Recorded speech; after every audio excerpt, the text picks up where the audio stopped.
telling my mom, like, Mom, I'm not even happy. Like, I don't even like, but it's about to be one of the greatest times of my life.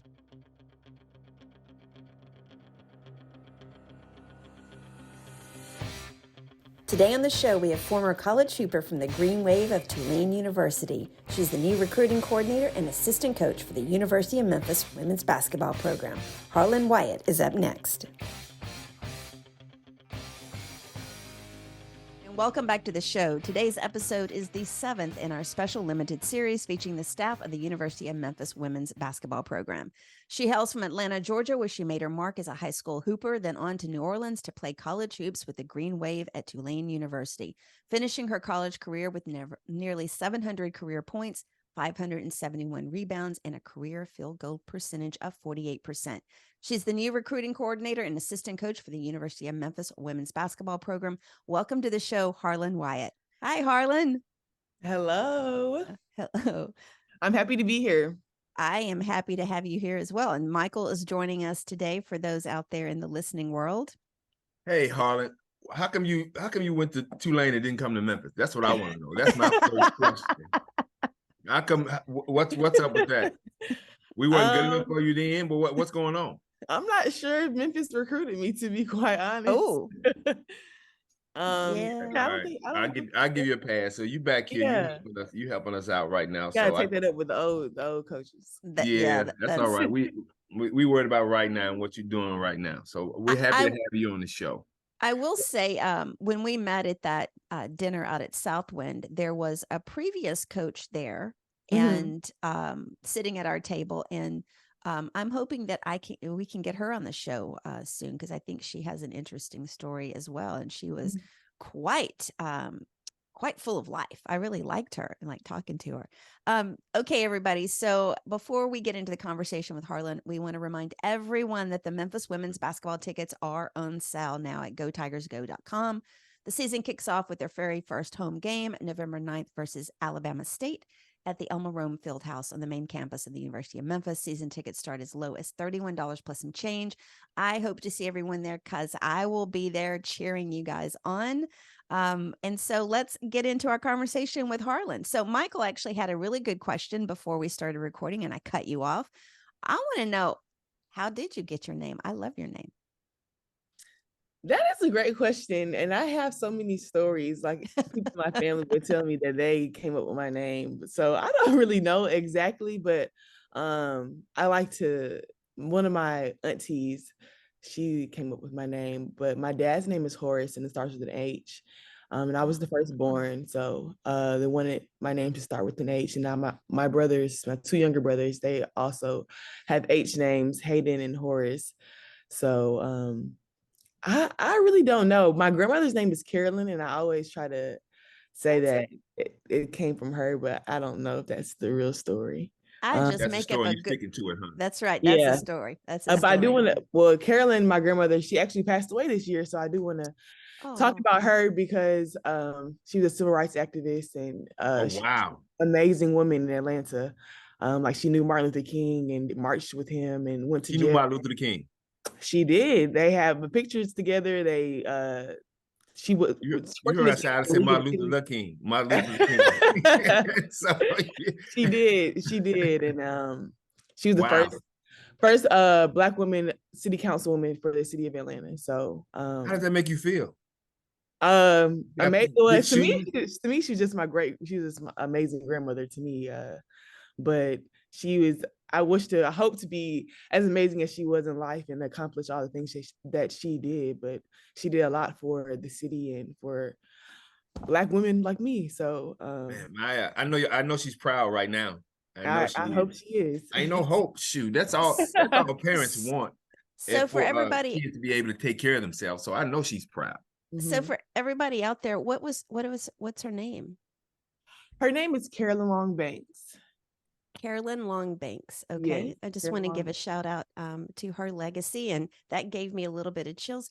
And let me go ahead and I want to ask this really quick. We're off script, but that's okay. So how does that, because obviously Memphis has a connection to the civil rights movement and Martin Luther King Jr. How was your entry into Memphis? Like, did that did that affect you? Did you come here and like, oh, I have a role to play in all of this as a Black woman and as a woman?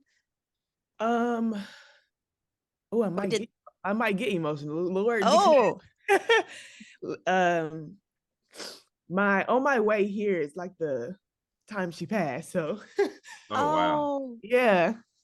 So I never thought of it like that, but I do. I do think of just being a Black woman and a coach in this space and in college athletics, and how there's not many that look like me, or I didn't, so I think it's very special to be able to be like a role model to the student athletes, which is one of the reasons why I wanted to get into coaching. As you know, the percentage is lower for Black women right. coaches Yeah. compared to anyone else. So being able to, I guess, be a trailblazer and continue to show other student athletes and other girls that want to get into coaching that look like me that they can do it. So that's kind of the story. I mean, I think a lot of pioneers have busted the door open, like Yeah, Sure. Witherspoon and Don Staley, and they absolutely. just said somebody else is just in line to get the head coaching job somewhere else. I believe. I Oh, just at read it. the Chicago Sky? Yeah. So Yes. yeah, I you can't guys have remember. busted the door open. Like, this is our league. This is our thing. We should be the one representing it. So good Yeah. job, guys, for being a trailblazer. Like I said, I know I know your great grandmother, but I guarantee you this. I know she's proud, because that's all we want from our children and our children's children, to be able to say, okay, you're fine, you be able to take care of yourself. And and look at you now. Look at you doing. Yeah. You know, you ever think you'll be coaching at the University of Memphis? Think No. exactly. Exactly. So, I'm looking at these numbers. 700 points, 500 rebounds, and field goal 48%. You were very efficient. We needed that. He's never gonna let you live that down. You have to take that up with the old We staff. needed that. I was a very efficient player. I shot like 71% from the field, but that's efficiency. When I see these numbers, I'm very impressed with your efficiency, because it seems like what I'm looking at is you knew your role, you knew what your strengths were. And when you took your shots, you was like, look, this is my shot, and this is you worked on. You know what I mean? You was like, right. And at the beginning, Sandy talked about adding value, and doing that, I see you added value all the way around, because I've said it before in the podcast before. In a game, just say you played 35 minutes in a game. How many times do you actually shoot the ball? You don't shoot the ball that often, but what are you doing the other time to help your team? And I see you were helping your team during the other time. So, man, hats off to you, Harlan. Thank you. So as we talked about, and as you mentioned, you grew up in Atlanta, Georgia. So what was that like growing up there, and when did you actually start playing basketball? So looked like yesterday, young as she is. There's a young staff, let me tell you. I mean, geez. I'm not that young. I could have been the grandmother when I met them. I'm like, geez. Did you even? Atlanta. Though I am born and raised, like, I'm Atlanta I'm an Atlanta girl, city girl. You can't tell me there's no other greater city than the city of Atlanta. I love Atlanta. And my whole entire family is there. So like my mom's side of the family, I have cousins still there. A lot of family support. And just like we have a legacy in the city. So just growing up, I wouldn't say it was like with my grandmother, who she is, and my mother, and the legacy they had at Clark College. I guess we have a well-known history in that city. So growing up in Atlanta is great, and I love having the rich tradition there in the family. Still there. I always love going back home, and if I go to a grocery store, my dad, he worked for the city of Atlanta as well, in the courthouse. So anywhere I'll go, and my parents, they always post on Facebook, they're like, are you Horace's daughter? Are you April's daughter? So that is what Atlanta is. Yeah, you couldn't get in trouble without them knowing. You could do anything. That's right. So true. That is true. But I appreciate having that. It literally feels like a home. So it's always, I guess, a safe place for me to go back. Sure. So how did you get started into basketball? When did you start playing? I started playing basketball when I was 9 years old. I started at Ben Hill Recreation Center. it's like 5 minutes away from my house. But I did a whole bunch of other sports until I kind of got into basketball. Like I did ballet, I played tennis, I Why'd you played pick softball. basketball? I Why'd you played pick softball. basketball? Uh, Probably just because my dad, he played and I liked it. Honestly, I was younger, playing with a whole bunch of older girls.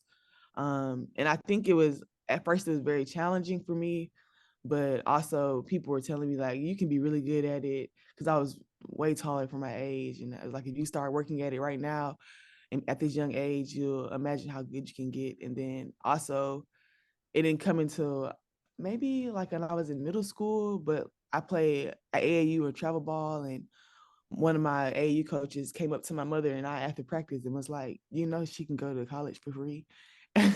So that kind of was another motivating factor How of tall are why you? to pick basketball. Yeah. You said, how tall am I? How Yeah. tall are you? She's tall. I have been measured at 6'2" all my life, but I'm around a whole bunch of women that are tall as well, and they tell me that I'm 6'3". So I don't know. I may That's have what's up. grown. I may have grown, You but could have. You I'm could have. 6'2", 6'3". It's gonna as you get older, you're gonna shrink. I'm just letting you know that right now. I just know. I was I- 6'6" in college. I'm like 6'4.5" right now. Or maybe you're really just 6'4". You never know. Hey, but I played like I was 6'10" though. Yeah. So Harlan, when was that moment when you just or did you ever just fall in love with basketball? You're like, I love this sport. When I fell in love with basketball, probably around my 9th, 10th grade year. Yeah, probably high school. I'm just a competitive person, so I like to win. So were you doing other sports before then, up until 9th grade? Or were you just trying other things, or basketball was really like, this is my thing?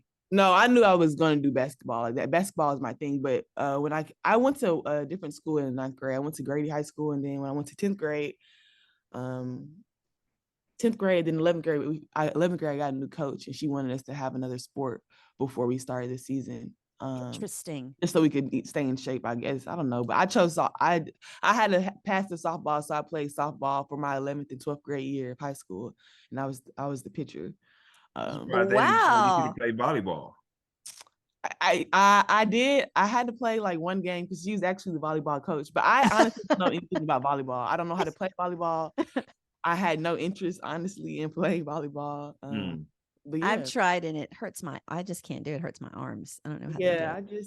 I don't know. I didn't like it. So when did you start getting recruited for college? I don't even remember. I would say the rules changed a lot, but I was getting like mail and letters. But you ain't getting nothing from Memphis though. That's all right. 9th grade. I don't know. My mom actually kept them all, but I need to talk to your mom. We need to have her on the show. We need to have her on this show. See what's going on. She hiding letters. 9th and 10th grade, I would say, when it really got serious, and they couldn't. Can't remember, like the recruiting rules were so much different back then, but a lot of coaches would call my parents and talk to my parents, and then I would talk to coaches. So it's hard for me to like gauge what age that was, but like 9th and 10th grade, I was getting mail probably every day. And it's actually, it's actually funny. When I came back home, it was one summer, I was on a run and I just took a break because I was tired. And the mailman, he was like, don't you live in the house at the end of we have it's like a dead end. I was like, yeah. He was like, yeah, you're the one that used to always get the mail and all the letters. And I thought that was so crazy. And I was like, yeah, that's crazy. I still had the same mailman. He remembers like putting the letters and stuff in my mailbox. That's a good hometown connection. Yeah. During the recruitment process, you mentioned that they would talk to your mom and dad. You being a coach now, how important do you see that was? Because even before your time, a lot of parents, my mom or a lot of people's mom or parents, they weren't involved in the recruiting process. A lot of the young cats, they had to do it on their own. So how important was that your mom and dad served as a buffer? I think it's very important. Well, my dad, he played at Clemson, so he was familiar with the recruiting process. Yeah, my dad is 6'10", actually. 6'10".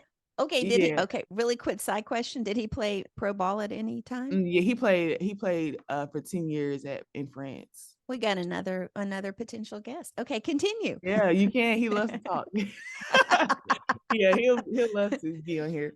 But yeah, so my dad, who's already familiar with the process, kind of, so he already kind of like prepared my mom and prepared me, like once letters start coming in, then the phone calls are gonna start coming in, and literally about like how schools they're not just recruiting me, they're recruiting 10 other girls in my position. And it's important to know, like, if I want to play my freshman year, which I did, I need to look at the rosters. I need to know what I want to study, if they have that, if the coaches has a winning background. So all those type of things that usually kids that probably don't know about the recruiting process, I already knew because of my dad. And I think that is very important for kids now to have. And sometimes, everyone doesn't have a parent that goes to college or play D1. So I always that's kind of one of the first questions I ask. Like, how do you know about the process? Do your parents know? Because I'm all for educating them, because I think it's only fair. Sure it is. I am trying to recruit your daughter, but I do also want you to know how the process goes so you can make educated choices. So I think it's very important. I also think that I would think that gives you a leg up, being authentic about that and showing the concern for them to understand the process, not just you taking advantage of their lack of knowledge. Yeah. So go ahead, Michael. Well, I was going to say, you mentioned your dad wanted to make sure, you looked at the colleges to see if they have what you wanted to study. How important was it for him to push the education aspect on you? Or was that something that you already, like, what was your game plan going into college? Was it education first, or like, what were your thoughts when you were being recruited and trying to figure out what school to go to? I would say, well, my parents, my household is very blunt, honest. My parents we're not paying for college. So, but I was going to college. So I think education is just something that's important to my family as a whole. My mom is a teacher, and my great grandparents and my great uncles were educators and principals. So I have a long history of just educators in my family. So education. You had no choice. Yeah, exactly. If I had I couldn't even bring home a C or B, let alone B. So that was always something that was like a must. What was your mindset during that time? Like, like, I'm going to college and I want to play beyond college. What was your mindset at that time? I guess my first step was just going to college, and that's what I always think about, just making my parents proud, getting a degree. That's kind of where my mind was, because they told me they wasn't paying for it. Right. You got to go, but I'm not paying for it. So that's a lot of motivation. Yeah. Did you have any thoughts about WNBA or any type of pro career after college when you were doing that recruiting process? I did. Yeah, I did have dreams of playing professionally as a young kid. And when I would say around my senior year, I just didn't know. I didn't have I wasn't completely sold. Like, I wanted to play, but I also didn't want to play just for a year and then decide I don't like it. So I kind of wanted to, like, whenever I choose to do something, I want to fully commit to it. And that was the path that I was going to take. So I was in between coaching and playing, and I didn't want to give up basketball. I knew that for a fact, but I did, but I also, I was tired. My knee was hurting. My knee hurt, and that's a lot. That's a lot of weight. I was like, eventually the ball is going to stop bouncing. I didn't know for sure how long I actually could see myself continuing to play after. It's just so weird. It's not weird. We interview a lot of the ladies that are on here and a lot of the men that are on there, and their mindset is almost like totally opposite. Yeah, you know what I mean? It's like, even towards, you say, even your senior year, you started thinking about your career. What am I going to do next? What I'm going to do. And besides, with the exception of a few that we had Justin on, and he was thinking about it and things like that. But most guys thinking like, look, I'm just going to go ahead and play for about 10 years, professionally somewhere, and I'll figure it out by then. But the ladies, their processes, they're different. Your mindset is different. I guess everybody's thinking they're going to the WNBA and you know, and be first round draft picks and things like that. So you got to start thinking about your future. And does that go into how do you I know you were a recruiter, but how do you reinforce that to your players now? Reinforce playing pro? No, reinforce thinking of a plan like when you graduate and like thinking of a plan like I was talking to my teammate yesterday and he got a degree, but he just got it. You know what I mean? Right. He was like, you know what? I should have just really concentrated on what I wanted to do. You know what I mean? And what I like to do, you know, and what I like to do. Do you emphasize that with your team at all? Yeah, I do talk to, we have our position players. So I do talk to, I actually just asked one of them the other day, what do you want to do after you finish playing? But I do think it's important to have a plan, but I also think it's important to not know. Like I changed my mind. I wanted to be on TV when I first started at Tulane. So we had a mentor program and Coach Stockton, she had a news anchor be my mentor. And that's still something that is a dream of mine, but I think your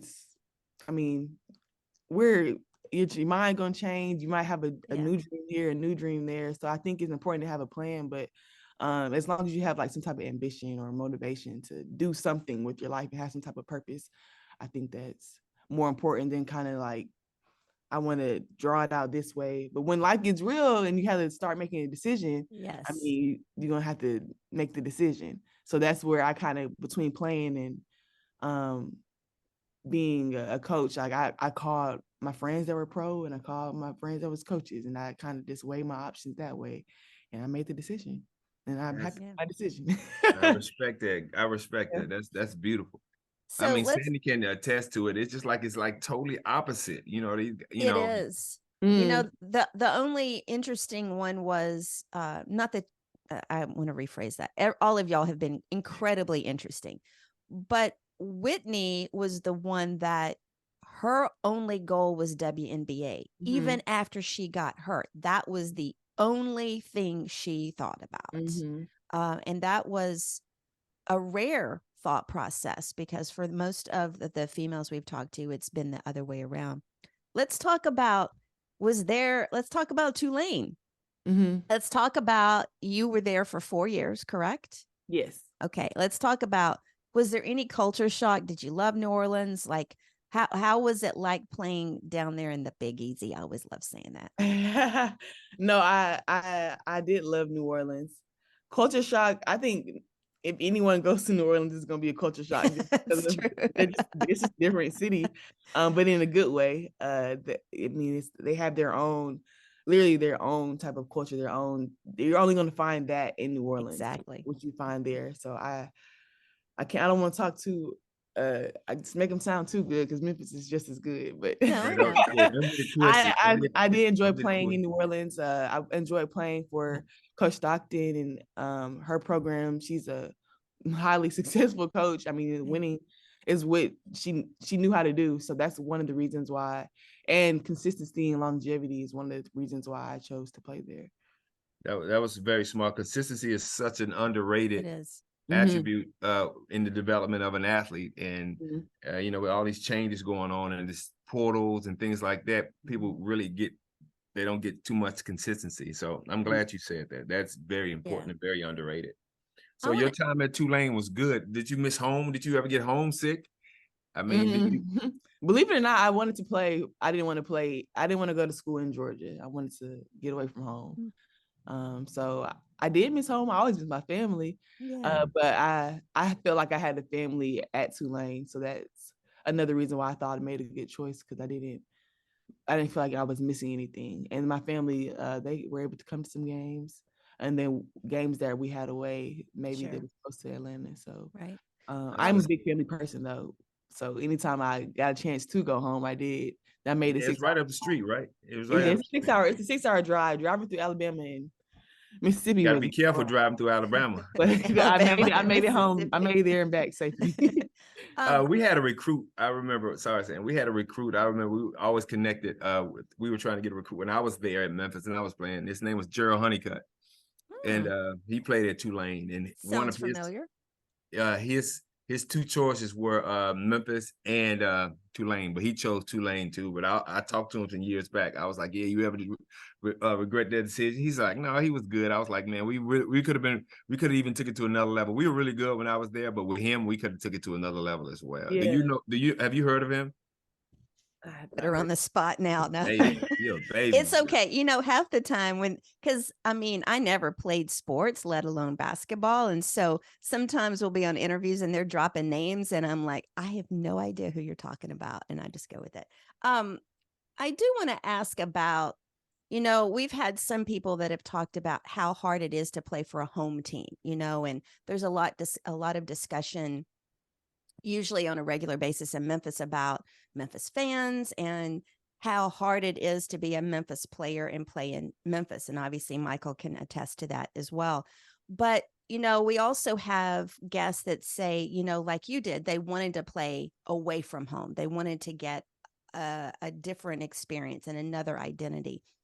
How do you talk to recruits, whether it's at Memphis or someplace else? It's not college specific, about playing home versus playing away at another college? Get ready for an action-packed season of the University of Memphis women's basketball. Experience the thrill, the passion, and the power of women's basketball right here in Memphis.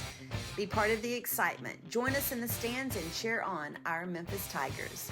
Don't miss out. Get your season tickets today at GoTigersGo.com.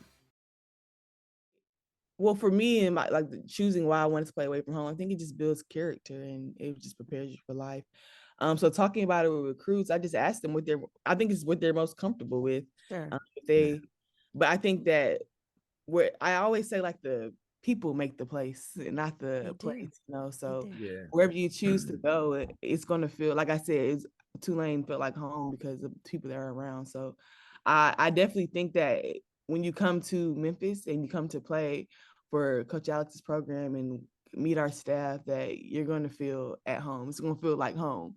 So we bring you some barbecue too. Yeah. So I mean, it's definitely up to like location and like logistics, if that might be something big to the recruit. Sure. But when you're talking about just making sure that you feel like you're at home, you will feel like you're at home. Like we're all big family people.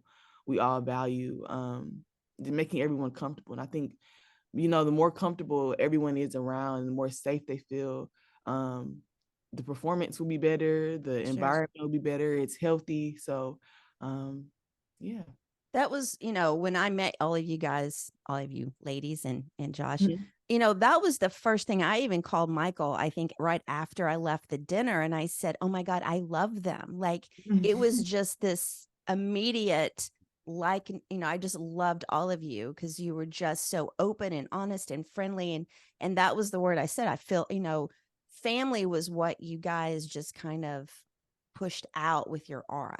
I know that everybody's probably rolling their eyes at me right now, but it was true. Like I felt like I had known you all forever because it was that openness. And I called him on the way home. I was like, oh my God, we got to do something. I loved all of them. Yes.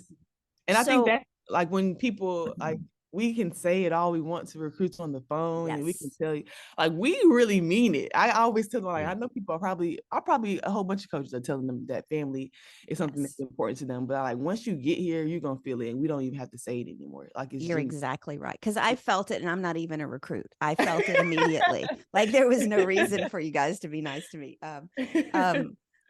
So the process through college, did you ever get injured? You talked about your knee. It wasn't a serious injury, just like I hyperextended my knee. Actually, we were playing UConn. This is a crazy story. UConn was on their like 100 game win streak, that crazy. Oh, yeah. So they on their way to on the win streak, we play them. And we actually ended the game. We almost ended it. We lost to them by 3 points. But I got hurt in the very first 2 minutes of that game. You've been like, oh, we would have beat them if I wasn't hurt. You're going to stick to that. Yeah, but I see you very competitive. I am, but no serious injury. But I hyperextended my knee, and I had to like get a PRP shot and wear a brace a little bit, but nothing that serious. Yeah. Do you miss it? Do you sit out there and see your see the players out there be like, oh girl, I would you know what I mean? Like, Yeah, I miss basketball. I always miss basketball. I love basketball. you still play?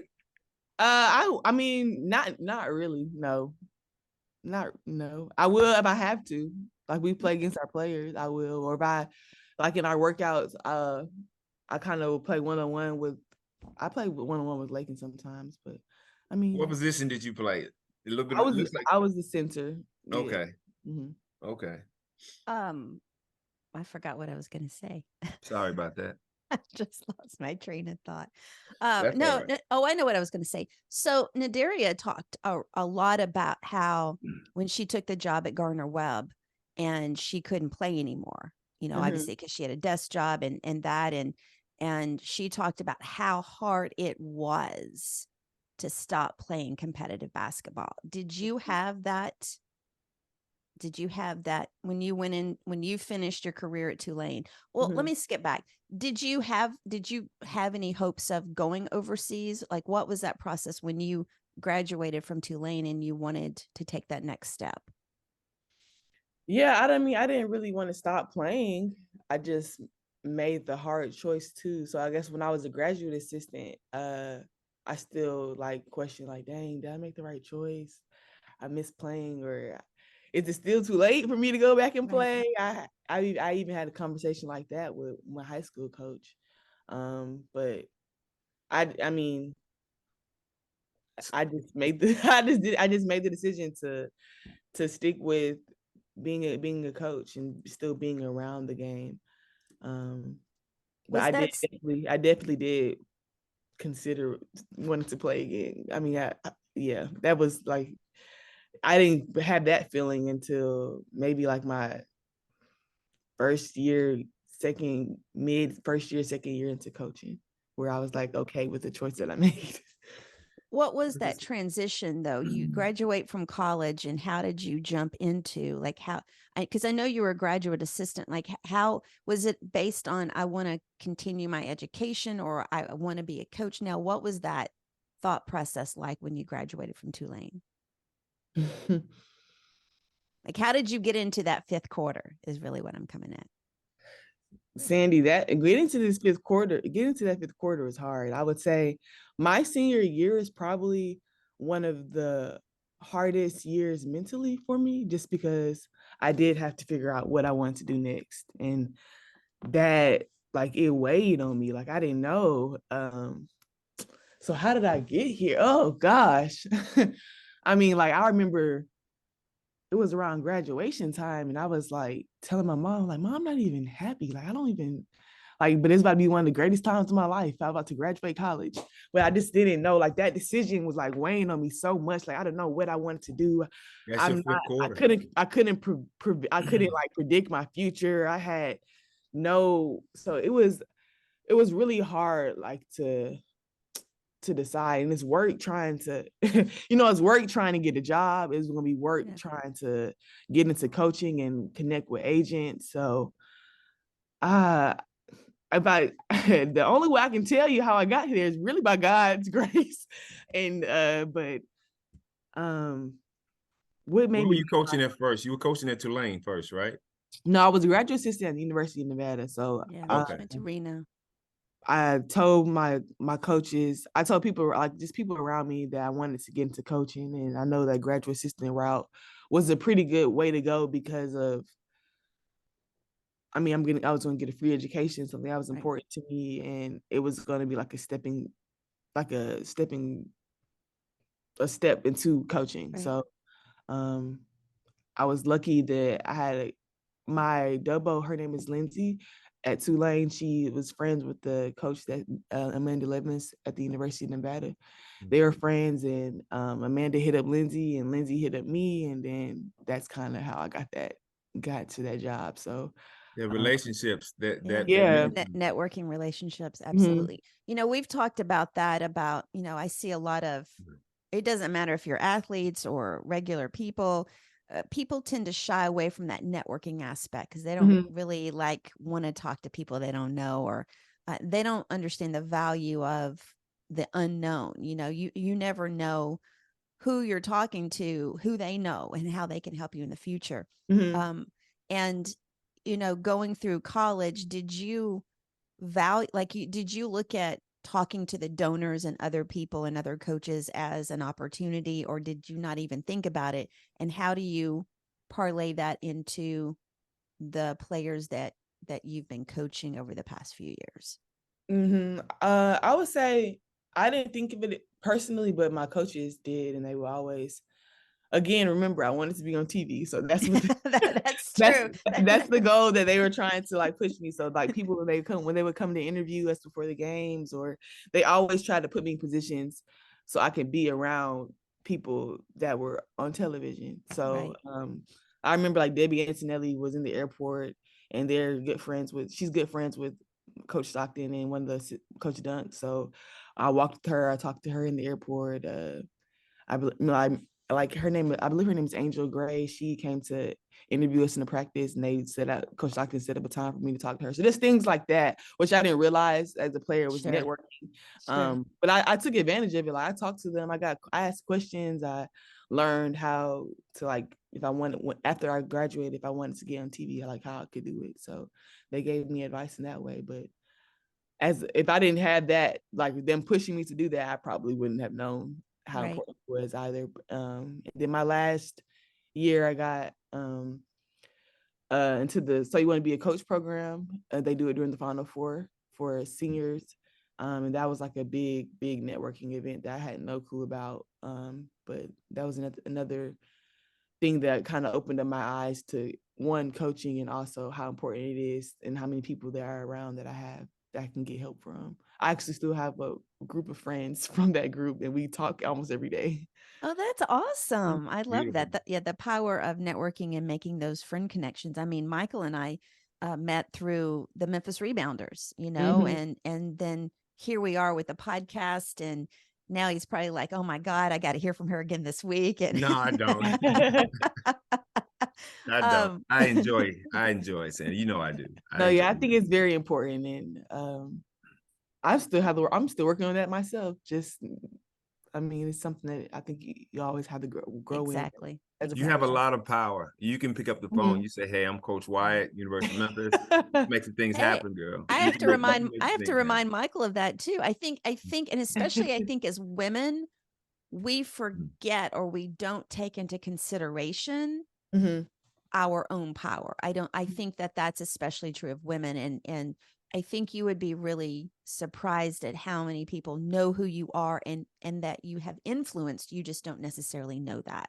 Yeah. But yeah, absolutely. Not just women. I have trouble with that too. He, let me Yeah. tell you, I've had to do I re- coaching sessions with him. Like, dude, Exactly. really? So yeah, yeah. So it does. So you are more powerful than you even know. So I mean, you've been put in a position. Your great grandmother started it, Grandmother, and this is a grandmother. setup. She said she Yeah, threw it's you just a my lob. grandmother. It's her Grandmother, grandmother. sorry, Grandmother. your grandmother threw you a lob. You You're know what I aging her mean? grandmother. Your grandmother just threw you a lob. You about to go dunk it. You dunking it right now. You know what I mean? So she set you up, and you didn't even know it. Yeah, that is very true. I appreciate y'all saying that. Yeah. Yes. So I mean, How did you meet Coach Simmons? How did that connection start? Again, I guess I don't realize how big my network was. See? But I interviewed for a job at Furman, and the position got filled, but she passed my name along to Coach Alex because Coach Alex was also looking for a position. And I interviewed with her, and here I am. Here you what was are. that Working like? for What was that like? Calling home? Because I know you called home because you said you big on family. What was that Right. like? Did you play it calm like you won't believe what happened, or were you just So like, I was actually I was actually at home by then. I graduated, and I left Nevada in May. She And got her master's. Let's just give a shout out for that. Master's oh, in higher thanks. education administration with an emphasis in athletics. I just want to give a Yes, shout out to that. thank you. I appreciate it. I can't believe I did school 2 more years after I after I graduated, but I did. So after I graduated in May, I was at home the whole summer basically, and I was on the phone with I was still interviewing for jobs like in August. So that I had just like made a plan of like, if I don't get a job into coaching, I guess I'm just gonna go to school and get my master's. Like that was like my Right. backup plan to my backup plan. Um, so when it happened, it was crazy. I guess I can't even remember. I was like, wow. I remember Coach Jackie she was the head coach at Furman at the time, and she was in the So You Want to Be a Coach program, and she was one of the coaches that came to speak to us. So I guess she remembered me from there. I don't know how she remembered me or felt comfortable enough to pass my name along to someone else and put her name on my name, but I appreciate her to this day. I think that, I mean, I would hope to do the same for a young woman that wants to my position again. So yeah. What was your position at Gardner Webb with Coach Simmons? My first year I was the assistant coach, and then my second year I was the assistant coach / recruiting coordinator. How did that happen? What did she see that made her think you would be a good recruiter? Well, I kind of told her that I wanted to do it. So why did you want to do it? I just know that that's a very important part of a program. And I wanted to be able to assist in making that successful for her. At the end of the day, assistant coach is a servant. We're trying to, make the program and help its success. So one of those ways that I could have added value and helped the program become successful was with recruiting. So yeah, and I also think that it just helps you prepare yourself for if I want to become a head coach or other roles. Like I can learn. It's an opportunity for me to learn. It's a challenge, something new that I have to figure out how to do, and it adds to my networking and all those things. So competitive nature right there. Yeah, I love a challenge. That's beautiful. Oh man. Sandy, I want you go ahead and ask the question. I want to ask my question, but I want you to go ahead and ask your question about the value. Well, I was going to ask first because we were laughing because we did Josh's interview yesterday, which will come. He didn't later. cry though. He didn't he didn't cry. He didn't cry. But he said he literally, when Coach Simmons said, "I'm going to Memphis, he coming with me," he said he packed up his car immediately and probably beat everybody here. So what was that like? What was that thought process and conversation when she said, "I want you to come to Memphis with me"?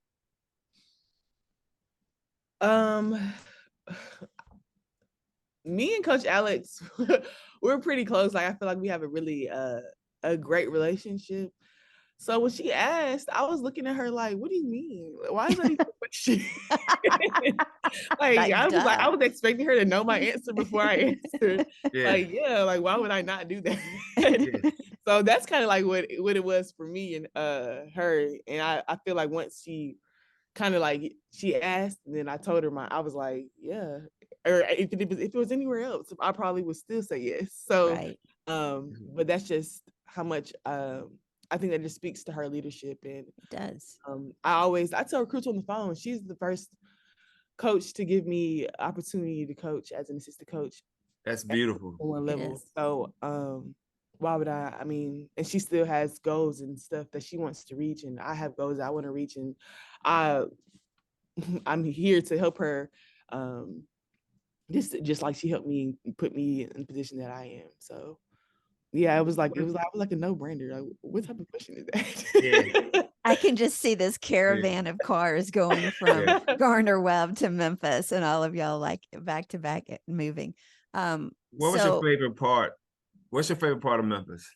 Was the food? What's going to people? My favorite part of Memphis? Yeah.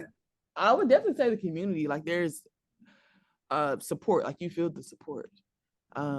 Memphis, like they love Memphis here. So I think that's just I think that's my favorite part so far. Yeah. It's a real community, and I'm really excited for the games to see like how much they're going to get into it, because I just know how our staff is. Like we're a hyped staff, so hopefully the crowd will be hyped too. Well, I must say I was quite at the Student Madness, Mhm. last week, I gotta say, y'all put the guys to shame. Like, y'all came out dancing, and Coach Simmons, she got the moves, I gotta tell you. And the guys just came out walking, and I was like, oh my God, y'all like get some life. Mhm.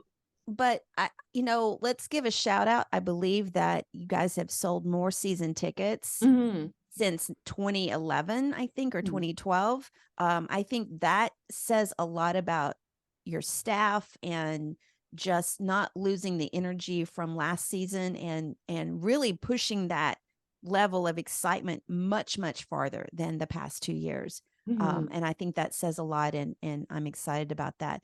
But Michael, I think that question you wanted me to ask was, so Harlan, what do you see your value right now? What do you think your value is to others right now with this moment in your life? Oh, wow. I know this is like a therapy session. That's what everybody has said. Like, oh my God, I feel like I'm in therapy. Oh, wow. My value. There's no wrong answer. We It went, I isn't. know. just think about this. We went from our first interview where I think the person said they didn't see Didn't have themselves any, yeah, having they didn't any have a value. value. Yeah. So everybody has value. You just have to know, what it is. Yeah. We just put it like this. Coach chose you. How are you making that team better? What if they would have chose a Michelle Williams instead of a Harlan Wyatt? What Mhm. value how do you make this team better that you own it right now? What's your Um, secret sauce? That's it. What's your Yeah, there it secret is. There sauce? you What's go. your There it secret is right sauce? my there. secret sauce, or how do I add value? I would say, like, my first, just the reason that I want to be a coach is, like, I want to be, like, people can't believe what they can't see. So, like, I want to be like, you see me doing it. That's I right. was just you. I was the student athlete playing for it. It was hard. I went through a whole bunch of stuff, but like, here I am. Right. Like, how old am I? 26, third year as a assistant coach. Like, so that's kind of like one of my, like, what I like, I feel like my purpose is, like, I'm a living and breathing example of you can really do whatever you put your mind to. Exactly. What's up? And That's then beautiful. another thing, I guess, just like motivation and love. Like, I want to be able to motivate. So I not only am I that example, but I want to be able to motivate you to do whatever you want to do, and then do anything through love. I love basketball. I'm a passionate person. I love to win. Yeah. If you can't tell. So I guess those are the things that I would think I bring of a value. Yeah. That's what's up. I always say there's three types of coaches. There's an X's and O's coach, knows how to run the plays. There's a recruiter, but there's also a coach, like you mentioned, a motivator. There's rarely a coach that has all three of them. And my favorite coach is the motivator, the one that makes me think like, we can beat the Lakers if we want to. You know what I Right. mean? So I don't know, what's your favorite coach, or what is your coaching style? My coaching style, I'm